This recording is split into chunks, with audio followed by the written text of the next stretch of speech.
zero.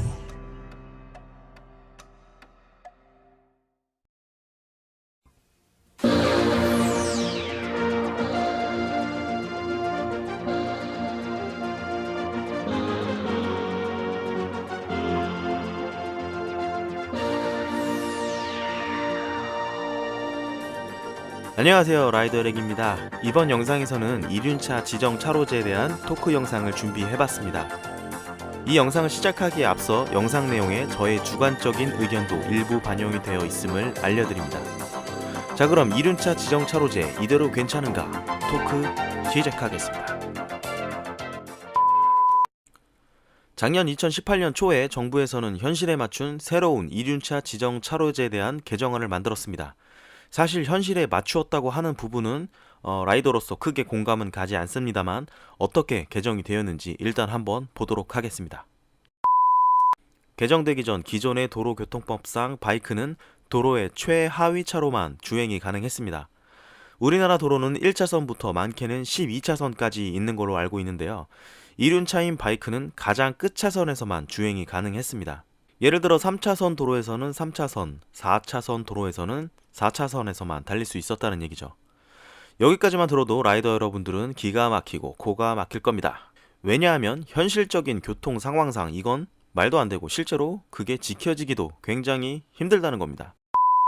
일반 도로 주행 시에도 그렇지만 특히 이륜차가 좌회전을 해야 될 때 120m 이전에 미리 상위 차선으로 진입하면 안 된다는 것도 지나치게 비논리적인 교통법이 아니냐라고 생각하시는 분들도 상당히 많으실 거라 생각이 됩니다.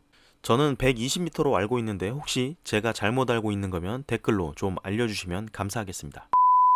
자, 그래서 이러한 것들이 예전부터 항상 화두가 되고 라이더분들의 불평 불만이 늘 제기가 되어 왔었던 건 다들 잘 아실 거예요.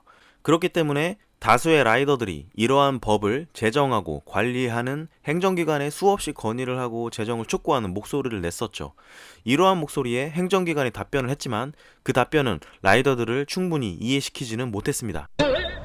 지정차로제 이륜차 기준을 왠지 주로 저배기량의 바이크를 기준으로 법을 만들고 있는 게 아니냐라고 생각을 했죠.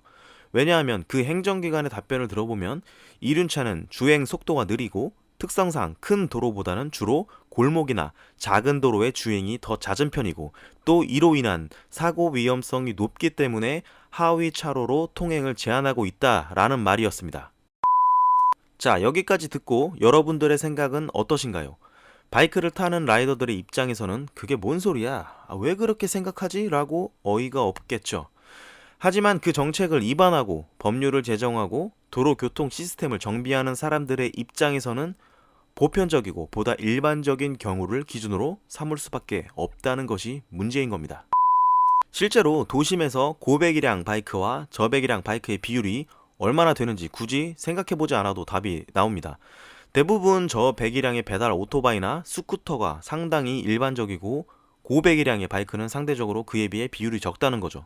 그리고 앞서 말씀드린 가장 비율이 높은 배달 바이크의 실제 주행 습관을 살펴보면 그 어느 누구라도 역시 오토바이는 위험해 라는 선입견이 생길 수밖에 없다는 게 지금 우리의 현 주소입니다. 물론 배달 바이크만 그런다는 건 아닙니다. 배달용이 아닌 일반 바이크를 타시는 분들도 위험하게 타시는 분들이 분명 있죠. 자, 아무튼 이러한 상황과 이유들로 인해 도대체 이륜차에 대한 법이 왜 이래? 이륜차에 대해서는 너무 말도 안 되게 법이 이상하잖아 라고 우리가 너무나 자신있게 말할 수가 없다는 것도 일부 인정을 해야 하는 부분인 거죠. 자, 그래서 바이크를 타지 않는 다른 일반인들의 이런 우려와 어떠한 고정관념, 선입견 같은 것을 바꿔야 하는 게 우리 라이더들의 가장 큰 숙제라고 저는 생각을 합니다. 이런 부정적인 시선을 바꾸고 다른 사람들로 하여금 오토바이도 생각보다 위험하지 않고 다른 차들과 별다를 게 없네 이렇게 생각이 들게끔 만들어야 이륜차 지정 차로제에 대한 규정 또한 바뀔 수가 있을 겁니다. 자, 어쨌든 지정 차로제가 일부 개정이 되었고 이전보다는 바이크의 주행이 조금이나마 개선되어지기는 했습니다. 그게 어떻게 바뀌었는지 한번 살펴보도록 하겠습니다. 2차선 도로에서는 바뀐 것은 없고 그대로 동일합니다. 하위 차선인 2차선에서만 바이크 주행이 가능하고요.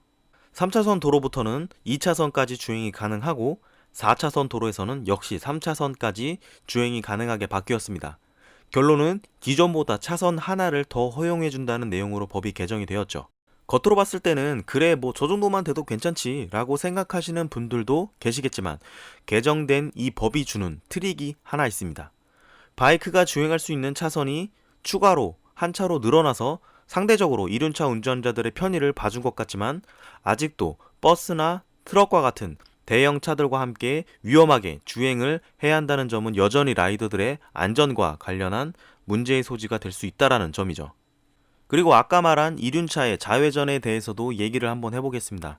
이륜차가 좌회전을 하기 위해서는 허용 가능한 하위 차선으로 주행을 하다가 교차로 직전 최소 120m 범위 안에서 1차선 내지는 2차선으로 갑작스럽게 급차선 변경을 할 수밖에 없었습니다. 자, 이러면 문제가 뭐냐? 좌회전 차로로 차선 변경을 진행할 때 변경 차로에 뒤따라오는 차량들이 없으면 뭐 괜찮아요. 근데 차들이 직진으로 주행을 하고 있을 때 이러면 본의 아니게 자동차 운전자들은 바이크 운전자에 대해 난폭 운전을 하고 있다. 저렇게 위험하게 운전을 하지? 라고 보여지게 되고 그것이 간접적 또는 직접적으로 위험으로 다가온다라는 겁니다. 자, 지금까지 이륜차 지정 차로제에 대한 토크를 진행을 해봤습니다. 토크를 마치고 느낀 소감은 글쎄요, 정부가 나름 개정을 했다지만 정작 이륜차 운전자들은 뭔가 좀 많이 아쉬운 느낌이 들 거라고 생각이 됩니다. 나라와 나라, 국가와 국민들은 항상 무언가 때문에 대립하고 합의점을 찾고 때로는 힘을 합쳐 위기를 극복해 나가기도 합니다. 이륜차에 관한 도로교통법도 언젠가는 서로가 모두 만족하는 방법을 찾아서 자동차 운전자와 이륜차 운전자 그리고 보행자들까지도 모두 안전하다고 느끼는 그런 개정안이 만들어지기를 바라면서 오늘의 토크 영상은 마치겠습니다. 지금까지 라이더 에릭이었습니다.